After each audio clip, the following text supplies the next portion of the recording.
Mereka bilang, enggak, itu hadis perpecahan umat jadi 73 golongan itu tidak sahih. Konsekuensi dari itu adalah berarti mereka tidak mau mengakui ada yang namanya al-firqah an-najiyah, yang satu golongan yang masuk surga, yang 72-nya masuk neraka.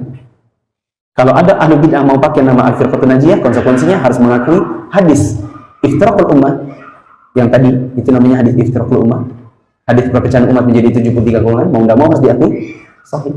Kaitannya dengan hadis Nabi SAW yang menyebutkan tentang perpecahan yang akan terjadi pada umat beliau menjadi 73 kelompok, dan salah satunya kemudian dikatakan masuk ke dalam neraka. Para ulama itu terbagi menjadi 5 kelompok pendapat dalam menyikapi hadis tersebut. Kelompok yang pertama adalah yang menolak seluruh hadis-hadis yang menyebutkan tentang iftiraq umat Rasul SAW. Mereka berdalih dengan beberapa alasan, diantaranya adalah bahwa hadis yang menyebutkan tentang perpecahan umat itu adalah hadis yang tidak bisa diterima karena bertentangan dengan hadis-hadis yang lebih sahih. Diketahui bahwa ulama yang berada di kelompok pertama ini adalah Syekh Yusuf Al-Qardawi, kemudian Sa'id Hawa, dan ada yang menisbahkan ini adalah pendapat daripada Al-Imam Ibnu Hazm. Sedangkan kelompok yang kedua adalah ulama yang tidak menolak secara keseluruhan isi hadis iftiraqul ummah. Mereka menerima sebagian riwayat, tetapi kemudian menolak sebagian lafaz atau riwayat yang lainnya. Kelompok ulama ini mengakui bahwa umat Islam akan terpecah, tetapi tidak bisa dikatakan bahwa mereka berada dalam neraka. Rasul hanya menyampaikan fenomena perpecahan yang lazim terjadi pada setiap umat. Yang memegang pendapat ini diantaranya adalah Al-Imam Syaukani, dan pendapat yang kuat yang dinisbahkan kepada Ibnu Hazm. Kemudian kelompok yang ketiga adalah yang tidak menolak hadis iftiraqul ummah. Mereka menerima, tetapi memaknai bahwa yang dimaksud dengan 72